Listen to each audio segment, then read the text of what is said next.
Y vos hablabas recién de dar respuesta, ¿no? De ese trabajar en dar respuesta. ¿Se puede dar una respuesta al cambio climático desde la provincia?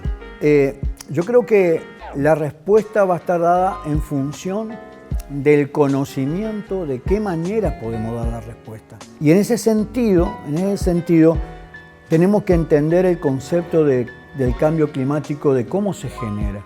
Y se genera principalmente por las altas concentraciones de gases de efecto invernadero. Según el panel intergubernamental de cambio climático, el IPCC, cuenta que hay evidencia científica, o sea, hay evidencia científica de que existe el cambio climático. Generado por la actividad del hombre. Generado por esa alta concentración de gases de efecto invernadero.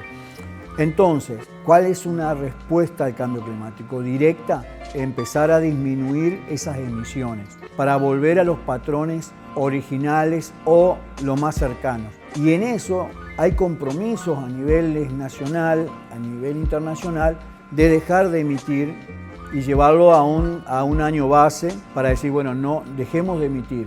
Ahí vamos entrando un poco en lo que es tu trabajo con la mitigación a través de MNUMA y el Ministerio de Nación de Ambiente. Ambiente y la Secretaría de Cambio Climático de aquí. Para dar una respuesta al cambio climático, primero tenemos que conocer cuál es el nivel de emisiones que tenemos, cuáles son los niveles de gases de efecto invernadero que estamos liberando, cuál es nuestra contribución al cambio climático, por un lado. Una vez que tenemos ese conocimiento, por los distintos sectores, energía, transporte, edificios, agricultura, deforestación, nosotros podríamos plantear, bueno, este es nuestro nivel de referencia, nuestra línea base, qué medidas o qué acciones podemos hacer para disminuir esas emisiones. Y por otro lado, de qué manera también podemos compensar. Y en esa compensación tienen un rol estratégico los bosques. Por eso la mitigación al cambio climático está muy ligada a las ciencias forestales. ¿Por qué? Porque en los bosques tenemos, gracias al milagro, yo le llamo de la fotosíntesis, la capacidad de descomponer el gas de efecto invernadero más importante, que es el dióxido de carbono, secuestrar el carbono y liberar el oxígeno, que es algo que lo hemos visto en la primaria, o sea, cuando uno habla de fotosíntesis o que las plantas oxigenan.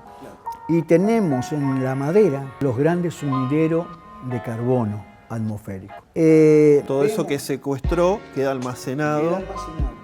Queda almacenado en la madera y en la estructura de la madera. Y hay algo que no se conoce mucho, es que el 50% de la estructura de la madera es carbono. Es carbono. Y también está ligado esta mitigación al consumo responsable de madera. Y ahí hay algo que uno puede entrar en conflicto, porque decir, bueno, ¿cómo hago? ¿No exploto más el bosque? ¿No toco más las maderas? Todo lo contrario. Yo creo que este es el tiempo del consumo responsable de madera, garantizado por gestión forestal sostenible y, si es posible, con una certificación. ¿Por qué? Porque cuando nosotros sacamos un rollo de madera, digo esto para desestigmatizar, creo que ese es el término, el aprovechamiento de la madera. Cuando vos sacás un rollo de un bosque, estás estoqueando en un mueble, acá en el piso hay carbono estoqueado, en esa pared hay carbono estoqueado, en esos bancos que vemos acá atrás hay carbono estoqueado. Y genera una respuesta en el bosque. Por ahí vos podés recordar con más precisión, pero te escuché mencionar que de 3 toneladas de carbono secuestrado, 2 vuelven como oxígeno y 1 queda como... Claro, esa es la composición del dióxido de carbono. Entonces, cuando vos secuestras uno de carbono, el otro componente es oxígeno, que es lo que vos liberás. O sea, podemos hasta calcular cuántas toneladas de oxígeno libera un bosque. Pero lo importante es entender de que ese gas en altas concentraciones ha impedido que la radiación solar se refleje como antes, entonces se genera lo que es el concepto del efecto invernadero.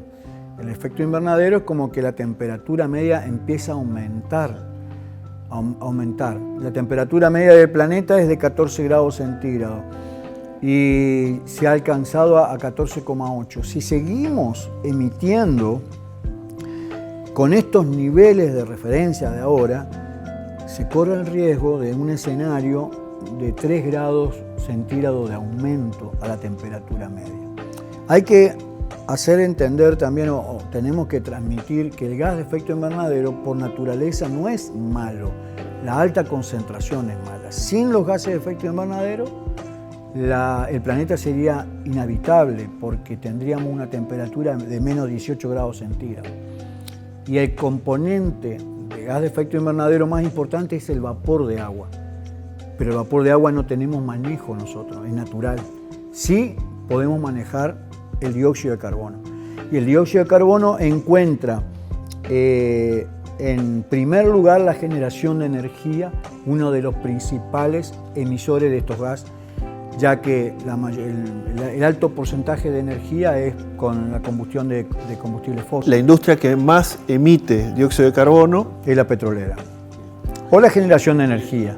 Por eso cuando uno habla de mitigación hay un componente que tiene que ver con el uso de energías renovables.